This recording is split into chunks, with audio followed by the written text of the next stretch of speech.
안녕하십니까. 지금부터는 제21 가르침 강서를 시작하겠습니다.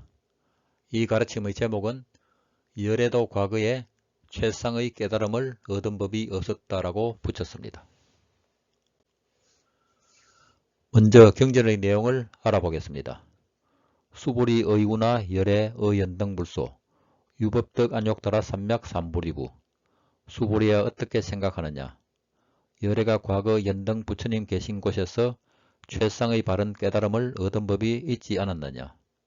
불야 세존 여하해불 소설의 아닙니다. 세존이시여 제가 부처님께서 말씀하신 바 의미를 이해하기로는 불의 연등불소 무육법득 안욕따라 삼맥삼보리 부처님께서 과거 연등 부처님 계신 곳에서 최상의 바른 깨달음을 얻으신 법이 없었습니다. 불은 여시여시 수보리 실무유법 열애덕 안욕따라 삼맥삼보리 부처님께서 말씀하셨습니다. 그러고 그러하다 수보리야 열애가 실제로는 최상의 바른 깨달음을 얻은 법이 없었다. 계속해서 경전 내용 알아보겠습니다. 수보리 이야기법 열애덕 안욕따라 삼맥삼보리자 수보리야 만약에 열애가 최상의 바른 깨달음이라고 하는 어떤 것을 얻은 것이 있었다면 연등불 적불 여하숙이 여은에세 당덕작불 호습가무니 연등 부처님께서 나에게 너는 미래세에 마땅히 부처가 될 것이며 이름은 석가모니라고 이름할 것이다 라고 수기를 주시지 않았을 것이다. 이실무유법 덕안욕따라 삼맥삼보리 그러나 실제로는 최상의 바른 깨달음을 얻은 것이 없었기 때문에 시고 연등불 여하숙이 작시연 여은에세 당덕작불 호석가무니 그러므로 연등 부처님께서 나에게 너는 미래세에 마땅히 부처가 될 것이며 이름은 석가모니라고 이름할 것이다 라고 이러한 말씀을 하시면서 수기를 주셨다. 먼저 최상의 바른 깨달음을 얻은 법이 있었다면 수기를 받지 못했을 것이라는 것과 최상의 바른 깨달음을 얻은 법이 없었기 때문에 수기를 받았다라는 것을 비교하여 도식해보면 다음과 같이 그려볼 수 있겠습니다.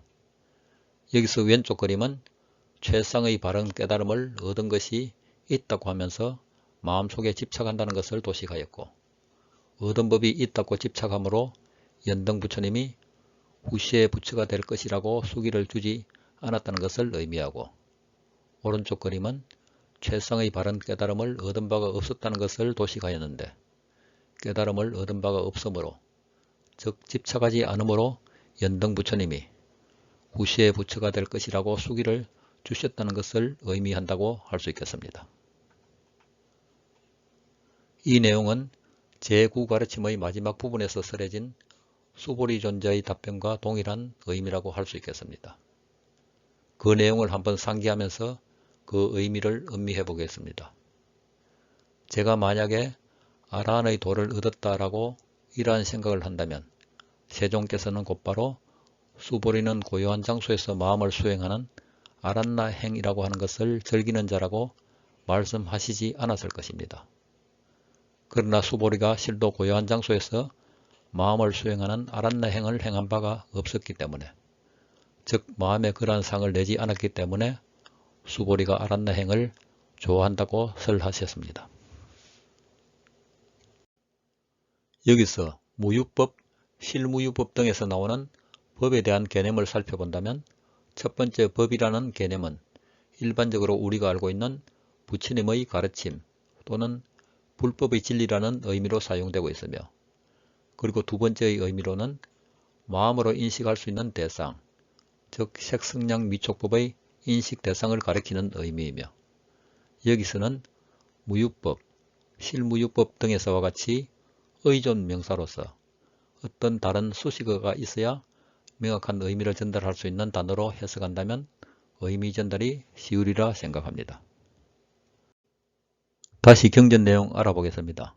하이고 열애자 즉 재범죄의 왜냐하면 열애라고 하는 것은 곧바로 마음속에 나타난 모든 법이 여여하여 변함이 없고 흔들림이 없으며 다르지 않고 평등하다는 의미이다.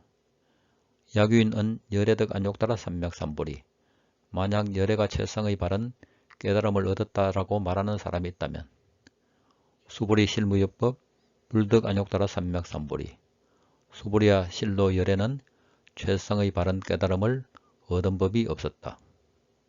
수보리 열애 소득 안욕따라 삼맥삼보리 의시중 무실무어 수보리의 열애가 얻은 바 최상의 바른 깨달음이라는 이 가운데는 실다움도 없고 허망함도 없다. 우리는 열애를 부처님이라고만 생각해 왔는데 이 가르침에서는 열애란 온 바가 없고 그리고 가는 바도 없다는 의미로 제법이 여의하다, 즉 변함이 없이 평등하며 흔들림이 없다고 할 수 있겠습니다. 이는 마음이 어떤 대상에도 변하지 않아 끌려다니지 않는다는 의미로 해석할 수 있겠습니다.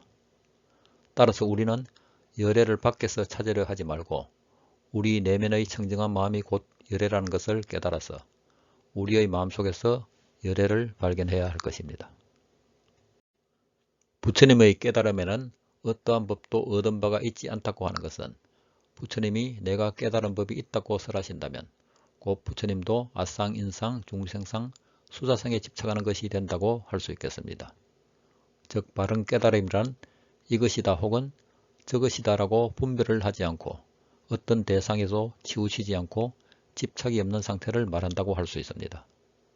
모든 번뇌를 여의어 마음속에 조금도 분별심이 일어나지 않는 상태를 일러서 최상의 바른 깨달음이라고 한다면 이해가 쉬우리라 생각합니다. 경전 내용 중 열애소득 안욕따라 삼맥삼보리 의시중 무실무어라는 의미를 살펴본다면 반야신경의 공중무색 무수상 행식의 내용과 동일한 의미라고 할 수 있겠습니다. 왜냐하면 열애께서 깨달으신 상태는 바로 공이라고 할 수 있으며 무실무어의 의미가 곧 무수상 행식이라 할 수 있기 때문입니다. 무실무어라는 의미는 마음이 어떠한 법으로 충만해 있지도 않고 그렇다고 완전히 비어 있지도 않은 상태라고 할 수 있습니다. 만약 무엇으로 충만해 있다고 한다면 충만한 그것에 집착하는 것이 되고 또한 비어 있다고 한다면 비어 있다는 데 집착하는 것이 됩니다. 부처님의 얻으신 바 최상의 바른 깨달음은 실제로는 얻은 바가 없는 진공묘유의 상태라고 설명한다면 이해가 쉬우리라 생각됩니다. 따라서 무실무한 그 상태는 곧 색수상 행식도 있지 않다는 의미와 같다고 할 수 있겠습니다. 무실무의 개념을 그림으로 도식해 본다면 다음과 같이 유추하여 그려볼 수 있겠습니다. 무실이라고 하면 충만해 있지 않으므로 비어 있다는 의미이며 그리고 무어라는 의미는 비어 있지 않으니 충만해 있다고 할 수 있습니다. 열애가 얻으신 바 안욕따라 삼맥삼보리는 충만해 있지도 않고 비어 있지도 않는 진공묘유의 상태라고 할 수 있겠습니다. 앞의 제6 가르침에서 이미 설명되었지만 법이라는 상을 취하여도 아상, 인상, 중생상, 수자상에 집착하는 것이 되고 법이 아니라는 상을 취하여도 아상, 인상, 중생상, 수자상에 집착하는 것이며 따라서 법이라는 상도 버리고 법이 아니라는 상도 취하지 말고 버려서 어떠한 대상에도 집착하지 말라고 하는 가르침을 다시 한번 상기한다면 이해가 쉬우리라 생각합니다. 다시 경전 내용 살펴보겠습니다. 시고 열애설 일체법 계시불법 그러므로 열애는 일체의 모든 법이 모두 불법이라고 설한다. 수보리 소원 일체법자 적비 일체법 시고 명일체법 수보리야 이른바 일체법이라고 말하는 것도 곧바로 일체법이 아니며 그러므로 일체법이라고 이름을 붙여서 부르는 것이다.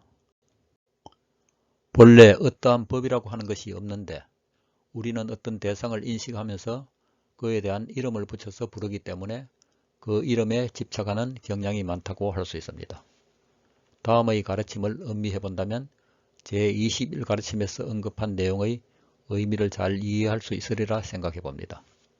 제법 종년생, 제법 종년멸 모든 법은 인연을 따라서 생겨나고 모든 법은 인연을 따라서 소멸한다.